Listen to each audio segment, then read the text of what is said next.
My name's Davina. Try not to swear. People won't know what we're talking about. We've said that now. I know. Do you know, we were talking the other day about having the we don't do duvets. Do you remember? You have to be of a certain age to know that you don't do duvets. Yeah, but that's Stuart, right. Stuart was saying that would be so funny, like if we were doing that sort of what's the word?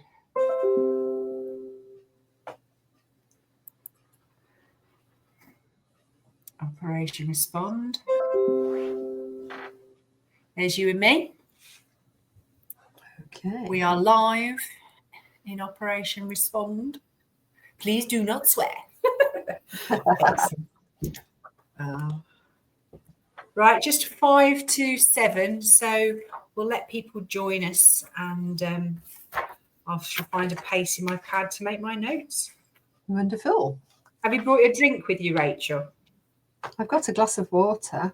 I've got a hot chocolate, I must admit. Oh my goodness. Well, I think in Operation Respond Year 1, I may have been on camera with a glass of wine and not lived it down. That's very chill back. Yeah. No, I had my hot drink earlier when I took the dog, when I brought the dog back in from his walk. But he sat under the table actually.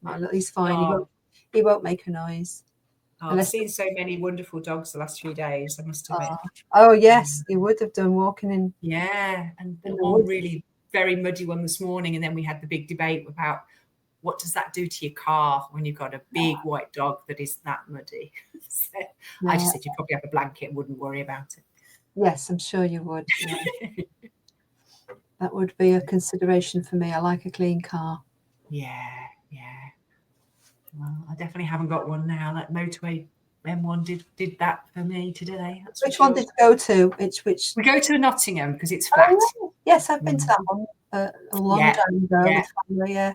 We're very boring. We don't stay in the same lodge, though we have been known to, but we like it because it's flat. And it's just we do all the same things that we always do, and it's just lovely and cozy and familiar. And I absolutely love it. It's can't wait to go back again. So it is kind of our thing in our family that we do. And I was saying to James, make sure you bring your family here and maintain the family tradition. He's like, best get a good job then, Mum.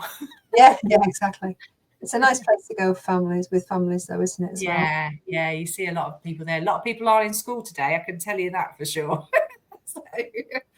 Or Friday, So that's the. There's a lot of kids running in sick this morning, I think. Oh, right. I see what you see. Okay. Yes. Brilliant. Okie dokie. Right. Okay. So we are live. I can see it. There's a little delay, as you might imagine. But yeah, we are definitely broadcasting in the group, so that's working. And we have already got people watching us, which is fantastic. Okay. Welcome, everybody. Pop your questions in the group. You can remain anonymous, or you can do it as anonymous answers if you wish, or questions if you wish, or you can also Facebook Messenger using the messenger icon, and I will get those messages and questions as well. But please, if you've got any burning questions for Rachel, she's got time at the end of her presentation to answer your questions. So we will make sure we try and get to everybody's question before we finish. It's so wonderful to have you here. Just as before we start, I'll just say that this is year 3 of Operation Respond. I don't know if any of you were around 3 years ago, but the thought process behind Operation Respond was there was a lot of doom and gloom. We were facing a recession, as we probably are now, or probably in one now, actually. And we were considering, obviously, how we react or respond and what our options were. And it's always a good idea to respond rather than react. So we decided to put on, in 3 years ago, 5 nights of webinars. Everything from marketing, business, and operations was covered. And 3 years later, we're still doing it. It's just, something we enjoy doing. We enjoy putting this on for you and enjoy having a week of webinars. And I think you get a lot of value from them. I love reading your comments. So if you have enjoyed this evening's webinar, if you do find it useful, please pop it in a comment. It makes everything worthwhile when we know that we've helped you and you've found use and value from the webinar we've put on for you this evening. So, we've got about an hour for the webinar, so plenty of time for you to hear from Rachel and for you to ask your questions. We are using StreamYard at our end. I don't think that makes much of a difference at your end these days. So do just post your comments in the Facebook group as questions, and I will act as, what's the word? Umpire? No, maybe not. Invigilator. Invigilator sounds posher. Yes. Yeah, and make sure I'll be the admin this evening and make sure that we get all of those questions and get responses for you. And therefore, if you want to then watch the replay with your team, you're able to do so. So I can see that there are 19 eyeballs on us, Rachel, which is always nice.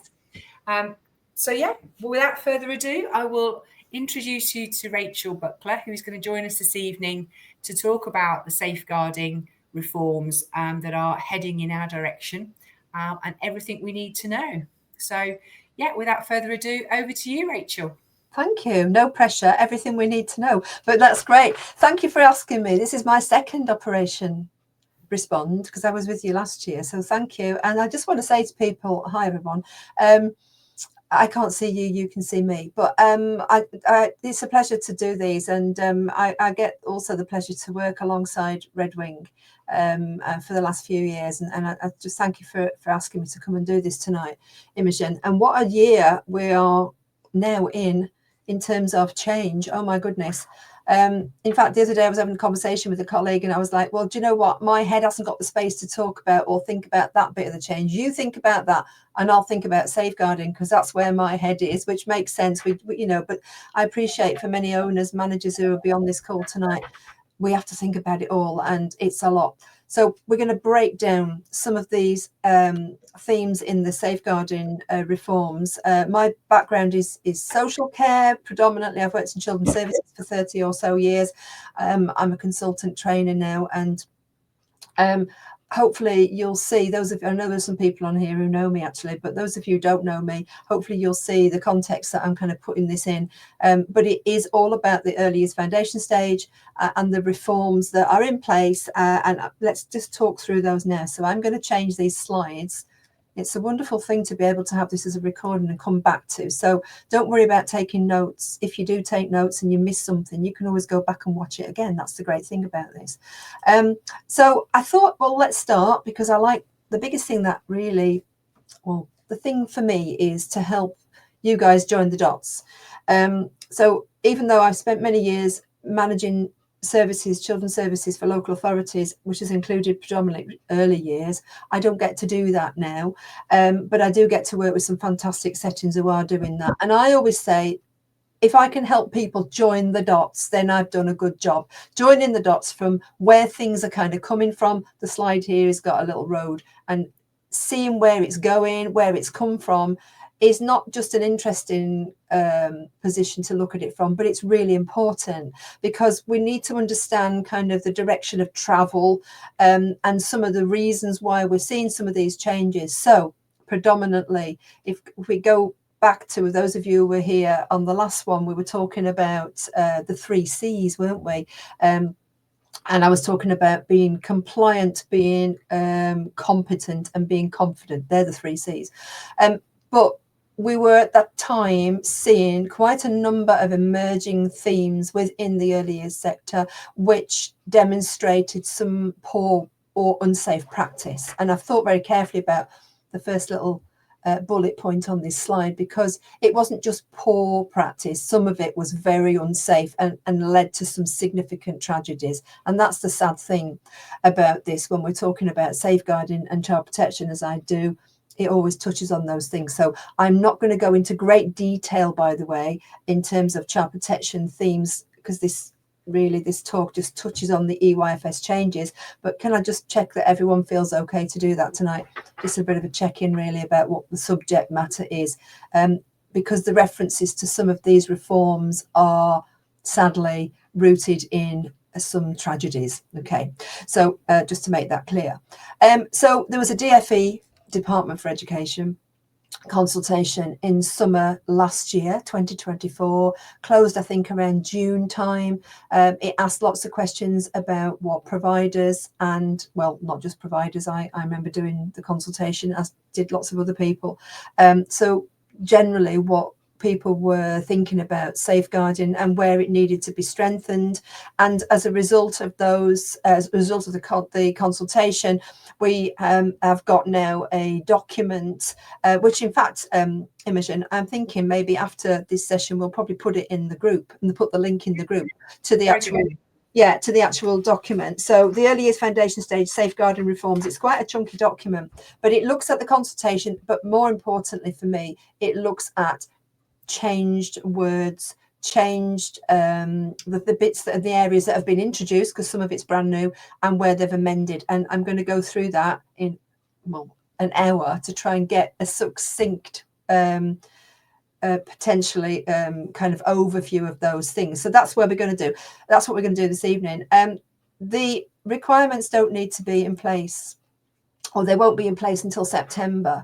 But the Department for Education have made it really clear that by publishing these, and they published it the back end of last year, it gave settings providers an opportunity to be ready for it and to be prepared for when those changes come into place. So my thinking is a lot of it will possibly be already in place, but we are having to now consider maybe how we really come to grips with what will be expected to be delivering, the things that we must deliver, that may at the moment be best practice for you guys, but it will be, then that'll become the compliance issue, won't it? So let's talk through some of those themes. Safer recruitment we're going to look at. These are the main themes. So in terms of what's in that reform or the reformed EYFS, there's a focus on safe recruitment, whistleblowing, safeguarding training criteria, child absences, safe eating practice, paediatric first aid training, toileting and intimate hygiene. And I've used the wording, you'll see as I go through it, I've used the wording that reflects the EYFS. And can I just say that I had come across some people's interpretation of this, because there's lots of things out there, and now people are starting to talk a lot about it as we started to, we're in January 25. And I did recently pick up, someone was saying that some of it, there's more emphasis on certain topics than there are others. Can I just address that and say, it's not about proportionality here. It's about all of these areas, and it's about making sure that we are going to have to adhere to whatever it says within these areas. So it's not about how much it says about this. They're all as relevant as each other. That's what I'm trying to say. It wasn't really helpful for someone to say it's more about this than it is something else. So, okay, so let's have a look at safer recruitment. And this is a snapshot, bear in mind it's a lot of information in a short period of time. So the new wording in terms of the EYFS, when it comes into place, will refer to childminders, providers and childminders who are employing assistant must obtain a reference before employment. Now, let me tell you, Imogen knows this because we talk a lot. Back in the day when safer recruitment became a thing, and that was a while ago, I remember going on the training. I was working in a local authority at the time, and safe recruitment training has always said you must have a reference beforehand. So this is new text or expectation within the EYFS, but it's not new practice. And I think that's really important to make note of that, because people will maybe tonight will be going, well, we already do that anyway. Well, fantastic, because that means you've been following safe recruitment procedures and policies in place to make sure you do that, and so on. So that's a good thing, but it's a must. And when we talk about musts in the EYFS, let's remind ourselves that is, there's no wriggle room on the musts. We've got to do it. It's a must. It's there because we have to do it. And that's what that statutory framework and the legal context, legislative context behind that makes it that has to happen. So when you are being inspected and inspectors look at your practice, they are, of course, checking that you're being compliant with the Early Years Foundation Stage. So it's a must in terms of employment, before employment, obtaining references. It also talks about must record information about staff qualifications, identity checks, vetting processes, references that have been completed, including criminal record check reference number, the date a check has been obtained, and details of who obtained it.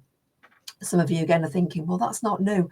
Well, it is in terms of what the EYFS will say. So what I've tried to do in this short session is to put, when I've said which area we're looking at, a little bit of an overview, I've then really wanted to talk about, well, what might we have to look at in our policies, and what will that impact on practice? So that was the best way I thought we could do this evening. So in terms of policy, let's look at this then. For safer recruitment, some of it's about stating the obvious, but state the following of safer recruitment procedures and policies and procedures. And I don't mention this necessarily in a slide, but you know what, if people are not sure about that, then of course going on training is absolutely vital. I've just been on safe recruitment training myself, found it very beneficial, and I don't employ anybody, but I just found it really good to know what's expected. It was a local authority training, by the way, delivered by Alado and the local authority HR, and it was fantastic.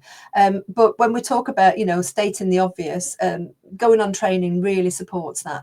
But when I also talk about what does that safe recruitment procedure and process involve, and if we're not sure, of course, working alongside excellent HR companies such as Red Wing, I'm going to give you a bit of a not subtle plug. It's going to be very blatant, but is also, well, it's true, is a big part of that. But also the Keeping Children Safe in Education has got fantastic guidance. The guidance is for schools and colleges, of which early years providers will find helpful, but we don't have to follow that as a requirement.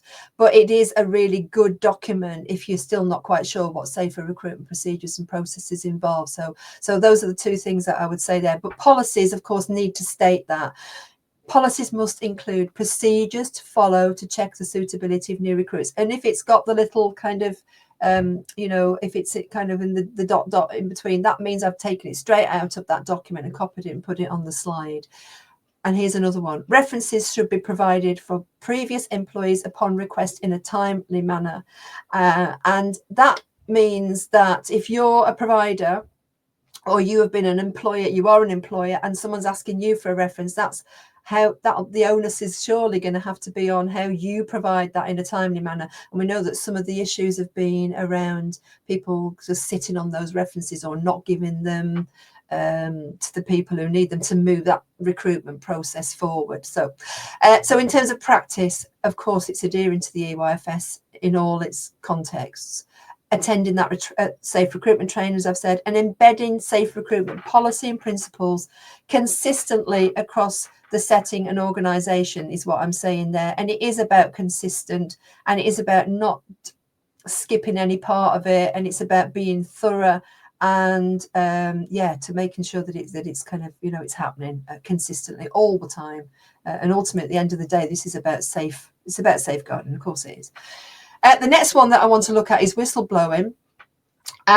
This is new to the EYFS, so the section will be completely new. I've copied and pasted it on the slide, which is why it's a bit wordy, but I was trying to figure out what bits to leave out, and I just thought, well, I'll just put it in there.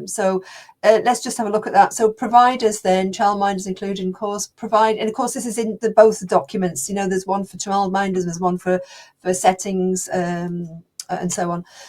So they must provide appropriate whistleblowing procedure in place for staff to raise concerns about poor or unsafe practice. That's that phrase we used earlier.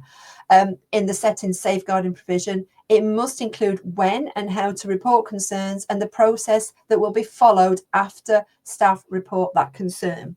It talks about ensuring staff are aware of that settings policy, whistleblowing policy and procedure rather, must ensure all staff feel able to raise concerns about poor or unsafe practice, and they know that concerns and those such concerns will be taken seriously by the senior leadership team.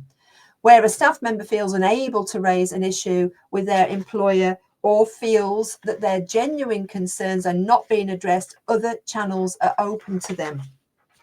So what does that mean in policy and practice?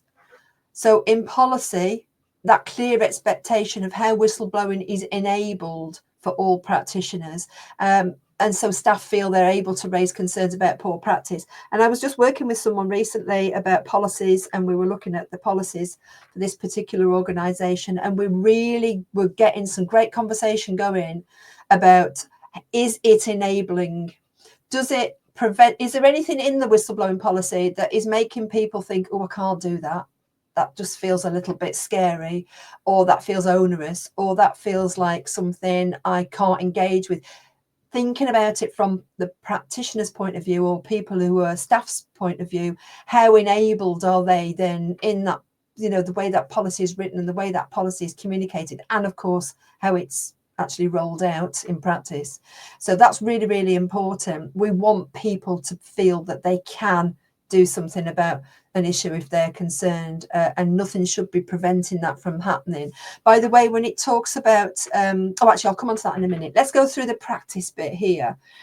A belief that it could happen here, and that might sound a bit obvious, but it really does need to be a consideration from my point of view. Not kind of falling on the side of course it would never happen in our setting, but let's not go from there. Let's go from the place of actually it could happen anywhere. And some of the learning that we are already starting to see now from awful things that happened last year in settings shows us that we must have an uncertainty around what might or might not happen. That's so important. Of course, our practice is underpinned by policy. Communicated through inductions, supervisions, team meetings, and more than that. That's at least the bare minimum for me. So managers and owners, leaders thinking about how they're making sure that communication of whistleblowing, the procedure, the policy and so on is consistent, but also it's dotted around different places. It's not just something that we go back and think about when we're talking about policy. We see it reflected in practice. We see that culture of organizational culture, that safe culture there is really important. And then clarity on the external organizations, and I didn't put this in the slide, but those external organizations in the amended EYFS will refer to Ofsted guidance on whistleblowing, and there's a link in that. And it'll also talk about the NSPCC whistleblowing advice line, and there's a link in it for that too. And it'll talk about general guidance. There's a link for a website, government guidance on what whistleblowing is and how it can be put into place. So in terms of your policies and your practice and so on, that will need to have that in it in order to make that effective. We've just had someone whistleblow via Crime Stoppers, Rachel. Crime Stoppers? Yeah. We just heard about a case where the whistleblowing was done via Crime Stoppers. So people will find a way to whistleblow, and there's a lot of protection for an employee if they whistleblow, which should also, I think, be reflected in the new guidance, that employees who whistleblow have got the weight of the law behind them to protect them from their actions. And some good policies that I've seen that capture the whistleblowing, a good whistleblowing policy will have that in there, won't it? And it'll balance that against the protection for the person blowing the whistle, but also the transparency and the accountability for the person who's enabling that whistleblowing to take place if it needs to. And of course, I haven't mentioned this, but let's not forget some organizations, some settings use external companies, don't they? And larger organizations I know use external companies where people can, it's anonymous reporting. Okay, safeguarding training then. And as a trainer, I have to say this was, when I first read it, music to my ears. And it's not because of the frequency of training now, moving to every 2 years. And it's not that I'm already kind of counting the money in terms of how many courses I'm going to get. It's not. For me, it's more about the content of the training. And so the revised wording talks about staff needing to undertake refresher training, every 2 years. And refresher training is something that's considered in between those 2 year periods if you are recognizing reasons why you might need to do that. So it's talking about keep helping staff to maintain their skills and keep up to date with changes to safeguarding procedures, or as a result of any safeguarding concerns that occur in the setting. So thinking back to when I was a manager and something might happen. So one of the actions that would follow if it regarded a member of staff who didn't perhaps follow a procedure and so on would be to go back to training or to revisit a certain theme or a topic that's related to that concern. So you know, that's good leadership and management practice, but having that opportunity then to think about, and I guess evidence, because ultimately we are going to have to think about how we evidence all of this going forward, to be able to recognize where staff need that extra support. Providers ensuring that practitioners are trained in line with criteria set out in Annex C. And boy, is that quite a lengthy annex. I haven't got it on the slides, but I will say in regard to that training annex, there's a whole bunch of things in there. And I'm going to pull out a few things. First of all, the music to my ears is that it really is about safeguarding. And you might think, well, what does she mean by that? I really struggle in the early years with the kind of blurring, or I have struggled with the blurring of the lines around what is safeguarding training. And sometimes it can get misunderstood as being health and safety. Sometimes it can be misunderstood around being around, say, for instance, risk assessment and you know, and kind of things that we need to get fixed in our environment because they are concerned because, you know, they're dangerous for children. But when we're talking about safeguarding and child protection, which I kind of talk lots about, this annex really captures it. And one of the things that it also starts by looking at very clearly, if you haven't yet had a look at the Annex C in the document, do so, and you will see that there's nothing in there that isn't about safeguarding children around early help, so early intervention. It talks about it mirrors the working together to safeguard children document quite clearly for me, because it picks up some of those things. So when we're talking about safeguarding, we're talking about safeguarding children in an early help context, where we need to whether they need to get support through Section 17 in the context of Section 17 of the Children Act 1989, it's not that old, or whether it's protection. And so those three things. So it makes really clear that we need to understand what the term safeguarding means. It talks about the main categories of abuse, factors, identifying signs of possible abuse, and then something that I think has just taken so long to get there, which is it captures some key themes that are risks for children, particularly young children, because we're talking about and in fact the first part of this Annex C talks about the care of 0 to 5 year old, because that's our EYFS. So it talks about some of the things that are really pertinent, and in addition to when we had FGM included in the EYFS, we now see domestic abuse in there, and it's taken forever for that to be really recognised, as it should be, because it's one of the most predominant and prevalent risks to children that we've seen for years and years. And finally, I feel like it's caught up. So it talks about having domestic abuse as part of that training, and also understanding that for children who experience or victims of domestic abuse, often experience emotional abuse and physical abuse. And without going into a whole load of safeguarding training, which is not what tonight's about, I'll leave it there, but it very much mirrors what we know in practice, evidence-based practice, that shows us for children who are victims of domestic abuse, emotional abuse and physical abuse are really big key drivers. So some of you will know that. So what do we need to address in our policies and practice in regarding to that Annex C? Oh, and by the way, there's part that talks about all practitioners, and then it says in addition to that, DSLs have to have a specific focus, and that's quite extensive. When I first read it, I thought, gosh, that's a lot of content, and it was all relevant, fantastic. Particularly, there's particular themes in there, such as safe recruitment, such as online risks and harms, such as understanding how to make a referral, how to escalate concerns, all of that stuff. And I have to say, someone said to me recently, when will you have all that in your training, Rachel? And I went, it's been in there for a long time, because the crux of safeguarding and child protection training is captured in this this new EYFS, and that's why it's music to my ears. But I also would say, don't think it's meaning that one course is going to cover the lot, particularly for your DSL. So when it talks about your training for DSLs, it says courses. And of course it does, because there are lots of courses that come as part of that.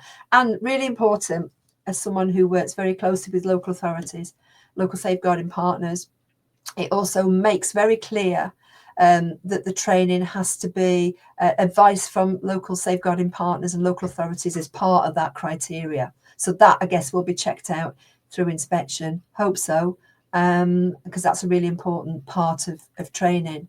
Those of you who've done training with me will know how much I talk about that. Okay, I'm mindful of time. We're almost 24 minutes past, is it? Yeah, 25 minutes gone into it. So we're halfway through. Has questions been coming through, Imogen? Are we going to go for them at the end? Yeah, I thought there is a few. I mean, we can just while you take a breath.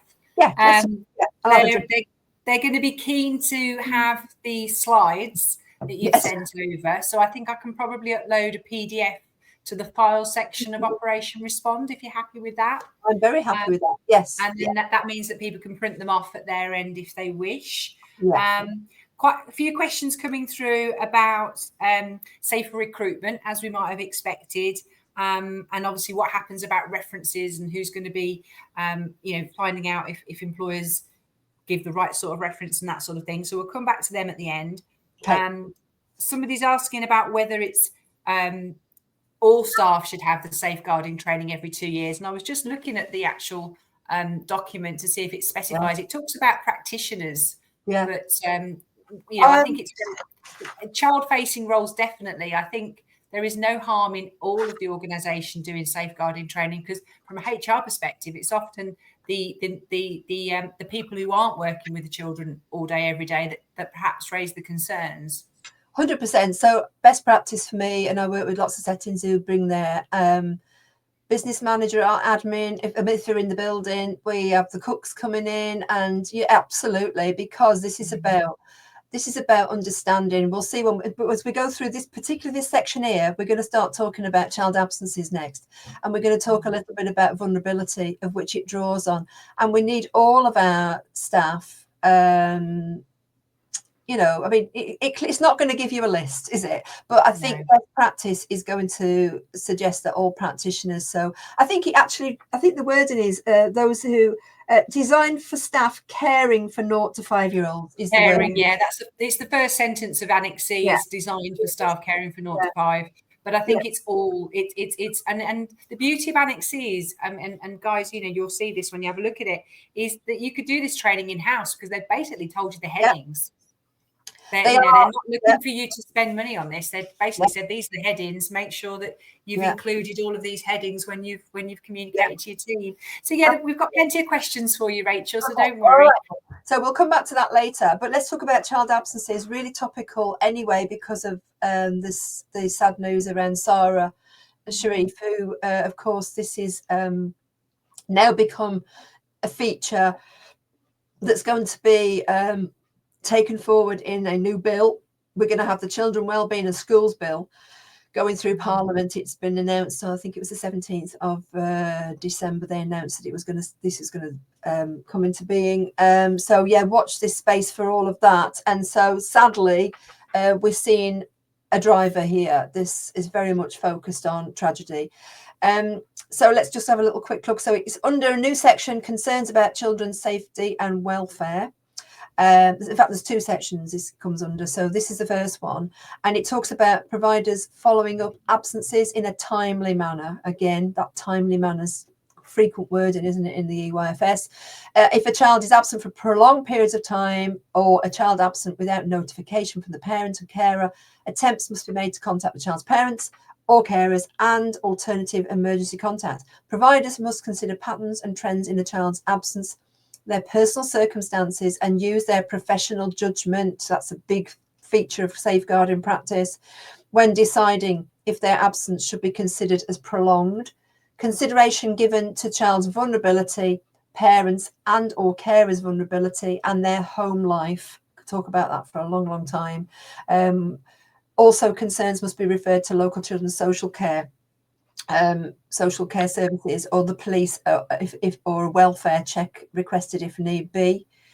Those of you, I just mentioned Sarah Sharif, the little girl who died, who was, oh well, I'll be honest with you, and this is the awful thing about it. I mean, her father and his partner, which wasn't Sarah's mother, is currently serving a very lengthy prison sentence for the most horrendous child abuse, which involved torture and murdering Sarah. Okay, and I'm going to stop there. But you know, it has just been quite shocking to read that. Most of you who are on this call tonight would probably have seen it on the news. I don't think you can escape seeing it on the news. And some of the features behind the story for Sarah, sadly, was that she was taken out of school because she was 10, and the parents told the school that she was being home educated. Clearly she wasn't, but it caused a huge, along with a lot of other things that happened, which we'll get to hear about when the case review is published into Sarah's tragedy. But that kind of absence was a big feature in the background around Sarah's tragedy. So the other thing that comes in the EYFS then comes under information about the child. And this section, you'll know, it used to be, well, still it's at the end of it's part of the end of the safeguarding and welfare requirements section. And so it talks about, where possible, settings holding more than 2 emergency contact numbers for each child. So let's have a look at what policy and practice might look like. In brief, of course, this is a snippet, guys. You know, appreciate it's going to be bigger than this. But of course, policies talk about the must-have and the attendant policy that they share with parents and or carers. So having that in place. Absences followed up in accordance with the early years foundation stage in practice. Staff trained to understand vulnerability, how to respond to safeguarding concerns. Should they be curious? Oh, not should they be curious, they should be curious. I'm making that statement. This issue about vulnerability for me, and this is where, and I didn't talk about this in the criteria for training, but I will say this is why it's so important that whatever training you access, and particularly DSLs, but also if you're delivering the training yourself, because as Imogen quite rightly said, there's the potential. I sat in on the DFE briefings around this when it was coming through in the consultation. There's potential for people to deliver it themselves. Of course it is. So when you're talking about costs, it's not about always using a trainer to deliver your training. DSLs, for me, I think that's a bit different.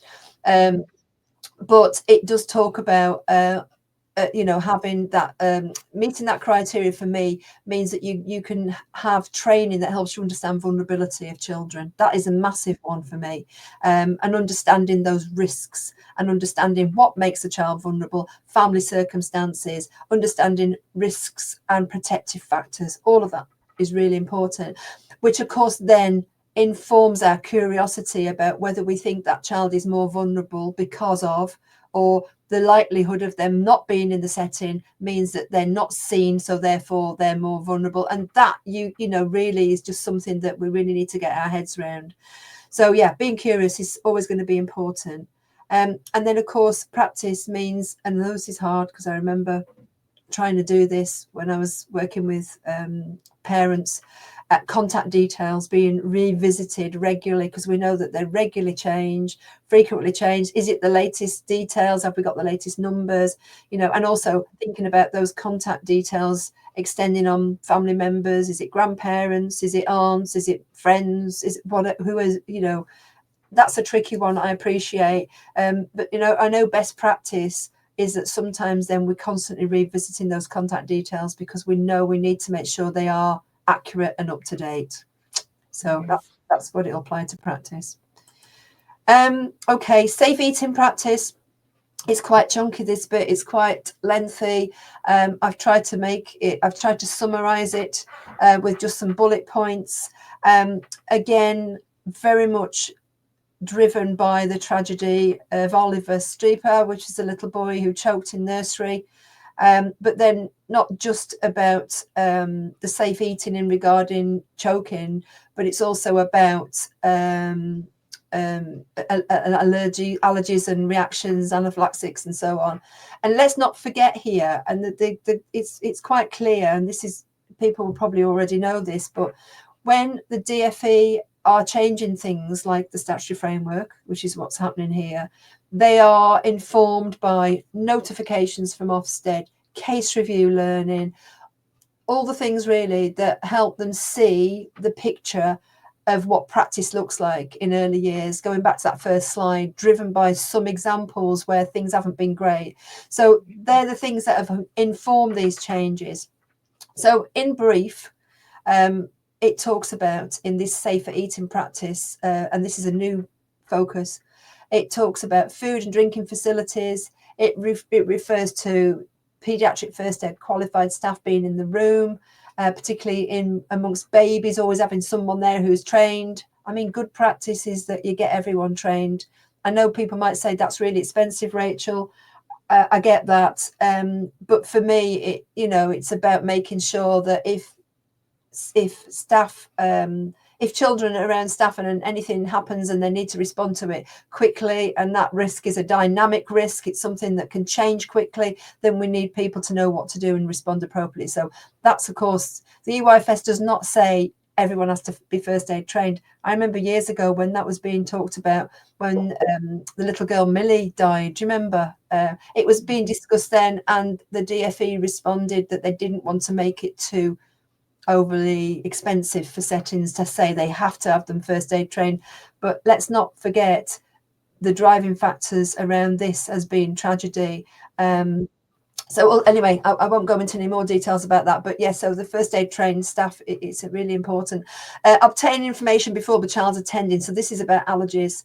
And let's not forget, I went on a briefing the other day, and Anaphylaxis UK gave a talk. They were fantastic. I mean, I'm going to say check them out because they've got some amazing training.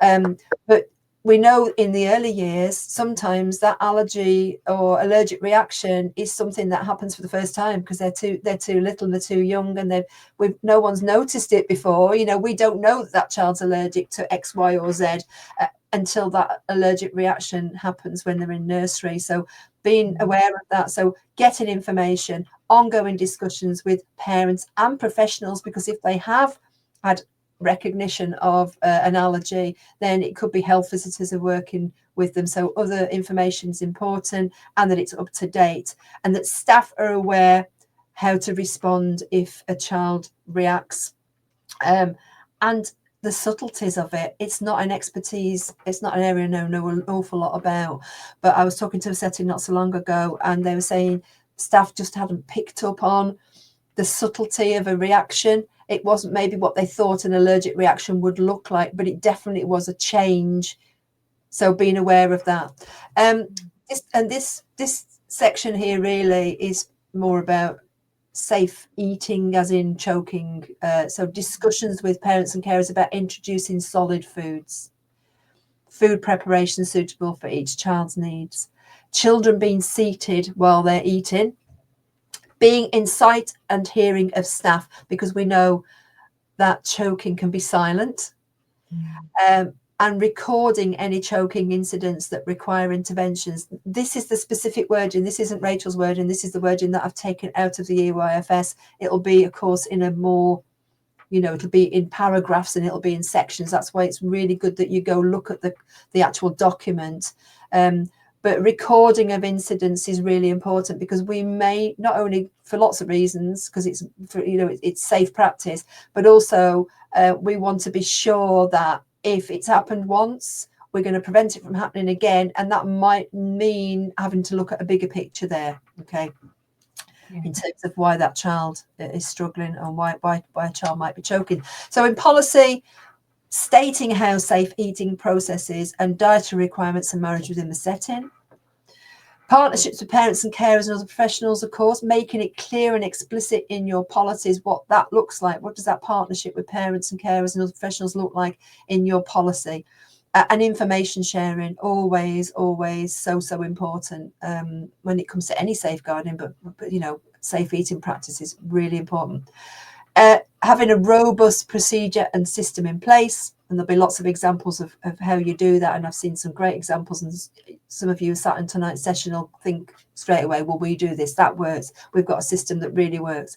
Regular communication, staff training, including first aid, of course, and using inductions and team meetings to go through those procedures and talk about it, you know, having things on your walls if that's what you do, reminding staff, having something that links with your kitchen to your table, you know, all of those things really important. But ultimately the biggest for me is so that we can pick up things that might be coming through that we haven't noticed before, adequate supervision of children, and always having people around children to watch if they're having a reaction or if they're struggling with foods, and if an accident might occur where they do end up choking. So adequate supervision of children can never be underestimated, and I'm sure everyone agrees with that. First aid training, paediatric first aid training. So it talks about ratios. This is how they're going to address some issues around ratios. Goodness, we've been talking about ratios for so long. I feel like we've been talking about it forever. But it talks about in an amended, revised EYFS, suitable students on long-term placements and volunteers aged 17 or over, and staff working as apprentices in early years or early education aged 16 and over may be included in the ratios at the level below their level of study, if the provider is satisfied that they're competent and responsible. That's quite a key thing. Are we satisfied they're competent and responsible? And if they hold a valid first aid certificate, of course, that's easy. You can show that. But I think you'll be asked going forward how you've decided, and how you, as managers and leaders, you've decided the competency of that person. If you're going to include them in ratios, I would think Ofsted would be looking at that personally. We've already given that a bit of thought, Rachel, because I think, you know, the wording hasn't necessarily changed from previous EYFS, but I think the sad situations, I think, has kind of put more emphasis on this. And I think, you know, if you take what might happen in an employment context with regard to writing something down now in case one day a judge looks at it, it's the same sort of philosophy with Ofsted. If you've got a sheet of paper where you've made put a 16-year-old's name at the top of it and written down, you know, as of today, I feel that, I don't know, Phil Smith is now competent and responsible enough to be able to be included in ratios and has completed their paediatric first aid, signed Betty Jones, 17th of January 2025. That's then is going to be far more powerful than if something was to happen, they'd be saying, well, I believe that they were competent and responsible. Well, you know, did you write anything down? Did you what evidence do you have that you actually gave that requirement of the EYFS proper consideration? And, you know, this is where it's so important, those systems that I referred to earlier on about not appraisal, I talked about inductions, supervisions. We still do appraisals. Appraisal's part of a supervision if you do it really well as a level of appraisal and within that context. But also, you know, or even anything that you can show that you've really had time to consider what it means to be competent and responsible, and like you say, to evidence it. And there was lots of different ways. And good management. If you haven't, you're going to get found out, aren't you? You know. Yeah, and you're going to be asked about it. And, you know, a good manager. And I know there'll be plenty of you on here tonight. And like I say, I get the privilege of working with some fantastic managers, will know their staff really, really well. And they'll know where there's gaps, and they'll know where there's maybe some areas where they need to just address some things and strengthen that practice. So all of that, as long as it can be evidence, shows that you've thought it through. And then it talks about it just says, this has always been the case, identifying a competent trainer, and there's slight changes around that, just because they've just changed some links and what have you, but that's not massively changed, to be fair. So in terms of policy, how ratios are implemented and applied, obviously, and then the health and safety context, you know, how around your paediatric first aid training. In practice then, how it meets the requirements, effective deployment. That's, for me, is always a big one, you know. Well, and it's kind of the considering the dynamic risk assessment. And of course, it's about children, isn't it, as well? That even if we've got children who are struggling and maybe they've got some additional needs that we need to think about, we know we've got staff who are around to respond if there's anything that might happen, more likely to happen with a child that struggles maybe to eat, all those things. Dynamic risk assessment, which you'll all be familiar with, environment, staff and children, and having confident practitioners, really. She says, I was always the one who used to shout down the corridor if it was a bit, if we had an incident, for my deputies to come and deal with the first aid. Because, I'll be honest, it's scary, isn't it, when you do that? But yeah, having competent practitioners, of course, in terms of practice around first aid. So toilet and intimate hygiene. We're nearly getting through the slides now. I'm going to have some time for some questions. So this is new. So the new EYFS wording is toilet and intimate hygiene, children's privacy considered, balance with safeguarding and supports needs when changing nappies and toileting. So I've had a little think about that. Actually, Imogen and I had a little conversation about this the other day as well, just generally, because we often do have little chats and say, well, what do you think? Oh, sorry, my dog's just made a funny noise. Apologies. It's all right. Intimate care procedures and routines then should include that new EYFS wording. Of course, that's obvious. And whatever that looks like, it needs to kind of mirror it. And also, I think in policy, this is just my thoughts, maybe thinking about that lone working arrangements. So making sure that privacy is respected, and all those things. So making sure that children have got that privacy, but also balancing that with making sure that staff feel safe.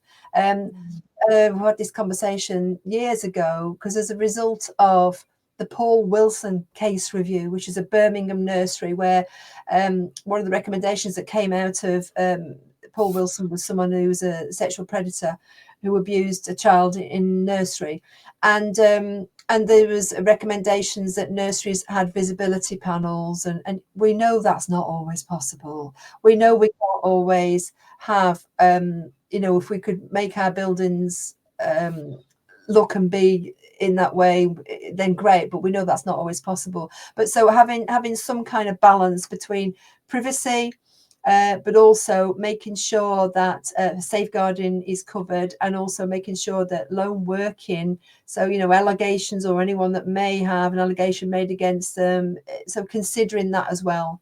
And it can be a bit of a tricky one. I don't know if you want to say anything about that, Imogen, but in terms of it's a balance, isn't it? It is absolutely.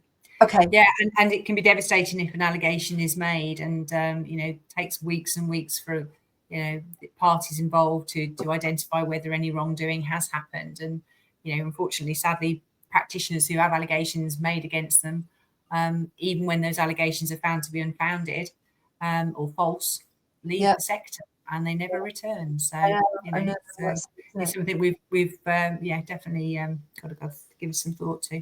Yeah, so striking the balance there between those things. So in terms of practice, then the obvious respectful engagements fostered between children and adults who care for them. Environments where children are toileted and changed are conducive. That's what I was trying to say. Why didn't I just read the slide? Mm-hmm. Conducive to privacy. They enable safe and respectful practice. Yeah, that sums it all up, doesn't it, really? We're back on any questions. So actually, we've got 15 minutes. We're going to need them, Rachel. We're going to need them. Are we really? Okay. Yeah, we have. We have lots of people asking questions, so that's fantastic. Thank you so much, everybody, for having 51 people on the call on our night one is amazing. So well done, Rachel. Thanks, everyone. So first question is regarding giving references. We only give date works, answer any safeguarding questions, and with yes or no answers. Is that going to be okay? Yes, if you look at the consultation document, which I have now put into the group, there is nothing in there that says specifically when you're giving a reference what you must or must not include. So if your preference is to complete the form that's sent to you, then that's absolutely fine. If your preference is to state dates, that's also fine. What the YFS has said is obviously if there's any discrepancy in what you've been told as the reason why somebody is left, you've got to challenge it. And if obviously there's any discrepancy in the dates that you've been given, if you've been told that someone's been a manager for 6 weeks and they've told you they've been a manager for 6 years, which was their total service, but not their time there was a manager, there's going to be a big discrepancy between what you've been told and what your referee has told you. So you have got to go and do something about that, but you'll still be able to give those basic standard references, but you will have to comment on whether there was any safeguarding concerns when they left you. What do you do if you can't obtain a reference, says one of the watchers? Well, obviously, you're going to need to, from September, make the evidence exist as to what you've done to attempt to get the reference. You're probably going to have to follow up with the candidate, if we call them those, as to why you're having difficulty getting a reference for them. One of the references has to be their current employer. And so obviously, if it's the current employer refusing to give the reference and it's a childcare employer, then we do obviously have a little bit more leeway in terms of putting pressure on them to give us a reference from September. I'm curious, Rachel, as to how you think, and I think one of the questions was this, is how you think employers who give references are going to be checked to see whether they've given those references in a timely fashion, which was the wording that you had on the slide from the actual standards. You know, how do you think that's going to happen? Well, I was thinking about that, but just recently thinking, is that something that would be picked up by the regulator then in an inspection? And maybe they will ask about who, you know, if you've had reference requests and how you responded to them, because I don't know how else you would do that personally, but you know, we've had experience of LADOs getting very concerned as to why someone's been hired, and asking the questions of, did you get references for this person? And if so, how did you get that reference about that person, given what we as the LADO know about that person? And they've often said that they're going to follow back up with the person who gave the reference to challenge why they've given the reference they have. So regulator, LADO, early years advisors, I'm not sure, but it sounds, if it's going in the EYFS, it would be an inspection matter. Well, I guess so. It would have to be, because it would be a compliant issue, wouldn't it? So you're either going to be, and I think it's a must before it. So it's like you either are compliant with it or you're not. And so the only way compliance will be proven, I guess, is with the provider through inspection. Two-way house. That was a question. Not sure. Yeah, okay. And the lads. Another question. Question about safeguarding training. Was asked whether we could take different types of safeguarding training during the 2-year frequency. So could we 1 year cover FGM, another year sexual abuse training? How would that work? I think that's an interesting take on it. I think, you know, exploring those topics throughout the year, rather than just throughout someone's employment, rather than just once, is a great idea, isn't it? I don't think there is a requirement to repeat FGM training. But I mean, part of what you've listed with Annex C, you know, would suggest that, as you say, that certain children might well be absent, and therefore is their absence being challenged? Because I think with FGM, you often are removed from where you are being educated in order for you to for the FGM to take place. So is there a connection? It can be. I mean, with FGM, FGM, of course, is, you know, it's important to understand what it is, but proportionally, FGM is not a massive big issue. The bigger issue, when you look at children who are, and this is why I always think, you know, about FGM training. People ask, well, you know, do we do FGM training every year? I think, well, why? You know, actually, what we should be getting our head around is understanding the risks for the children that we're looking after in our community with our families, knowing them and understanding vulnerability in the broader sense, and then maybe honing in on that. And that's why it's important to work with your local safeguarding partner, because they talk about their priorities and what the key themes are. But in answer to your question, I just think safeguarding training isn't an event. No. That's what I think. And so, again, best practice will be looking at a dedicated period of time where you know that you need to do your training. And the only way I think this is going to work is they'll probably want to see certificates like they do with first aid, because it's every 2 years, so they'll want to see that. But then I think also, you know, going back to this, it's not an event, it's a process that you just then feed that in as you go, you know, with your staff, and you're constantly upskilling them and taking them back to some of the key pertinent themes none of them are actually mentioned in terms of, you know, it has to be, you have to talk about prevent every year, you have to talk about FGM every year, you have to talk about child criminal exploitation every year.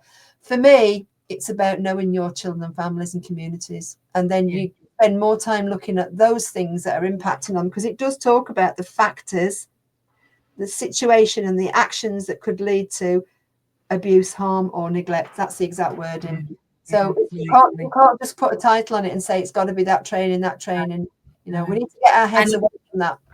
Are we going to be thinking, do you think, of safeguarding training as more of like an umbrella? You know, it's, as you say, it's not just it's not one element to it anymore. We safeguard children when they're eating, we safeguard them when they're sleeping.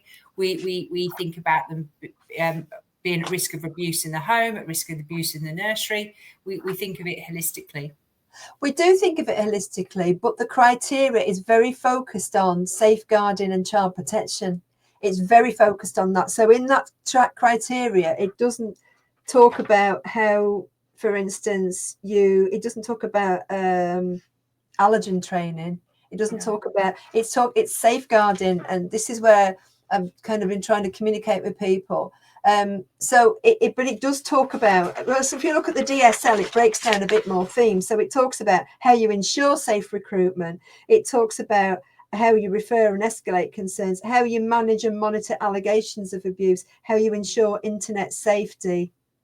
That it's to me, that's the crux of child protection. There's all of those elements in the DSL annex. Yeah. Another question would be, should all the office staff and non-child facing staff be trained? We said we thought that was best practice, didn't we? I think it's best practice. Is level 2/level 3 online okay, or does it have to be face to face? Again, I don't think the EYFS says, does it, Rachel? It doesn't say. Absolutely doesn't. And it kind of, see, it's different when it comes to first aid.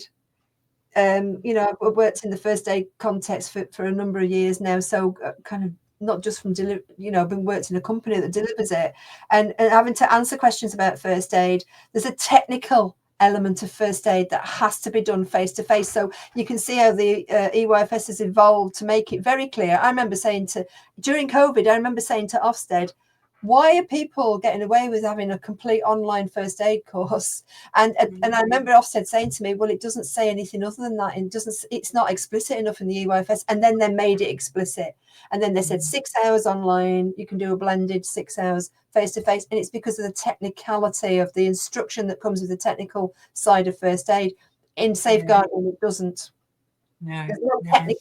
There's no technical elements to training of first aid, of safeguarding and child protection. It's not the same. So I think providers will have to be confident in the training they've organised, whether they've done it in-house, whether they've outsourced it, whether they're using an online method. They're going to have to be confident in it, because I think, it's so important. They are, and of course the policy, they're going to have to say in their policies, the EYFS is clear about this. The new EYFS says you're going to have to say how you access your training, how you undertake your training, and how it's applied. So you are going to think about where you go to for your training, and make sure that it's a reliable source, I guess, and make sure that it's evidence research driven based. And that's all I can say, because that's going to give you what you need rather than what you probably just might not need. And so that's my thinking anyway. No. Someone's asking about whether there's going to be any safer recruitment training. We're definitely looking at something for February on safer recruitment to the person who's asked about that. Because we need to, September's going to be here before we know it, that's for sure. It will be. The framework, Leanne's asked that I've popped it in the link to the consultation document with the responses in, so you can see that. And the slides will also be going into the file section. I shall do that when we finish this evening. I think you're right. The reference issue is very much employment law and EYFS colliding.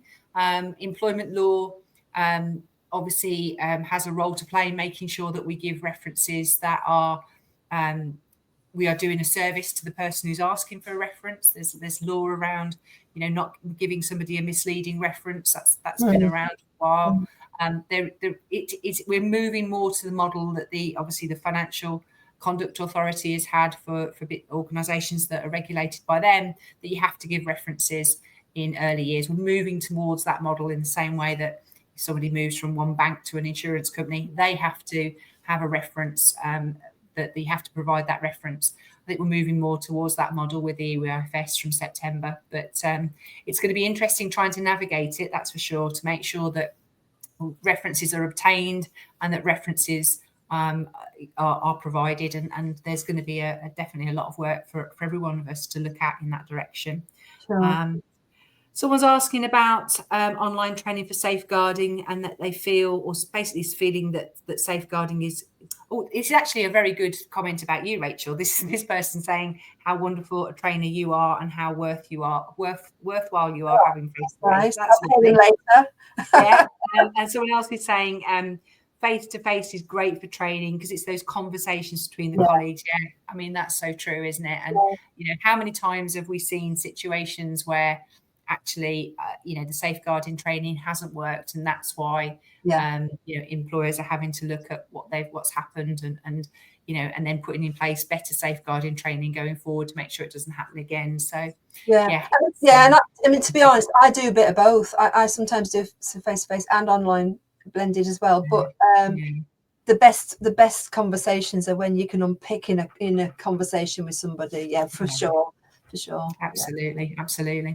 Brilliant. Well, thank you everybody for posting your questions for Rachel this evening, and I hope you found our first evening of Operation Responds 2025 really useful and worthwhile. And as I say, just thinking about these things, now you are ahead of other settings that are waiting for later on in the year to give it some thought, because there is going to be an awful lot of actions to take place to really get ahead of these things. So yeah, I'm really pleased that so many of you took some time out this evening for this. And if you're watching on repeat, always do me the favor of just popping in the comments repeat, so that we can see how many people actually do get eyeballs on this presentation, because it makes it all worthwhile for us guys who've obviously doing this on top of our day's work today. Well, not particularly a day's work for me because I was at Center Parcs, but hey ho.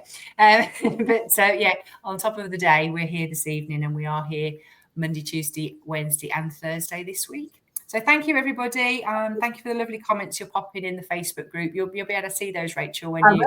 I'll read them in a while. Yes, thank you. It's been lovely. Thanks, Imogen, for asking me. Thanks, Rachel. Thanks for joining us. Thank you. See you again soon. Bye-bye. Bye-bye. Thanks, everyone. I'm going to come off.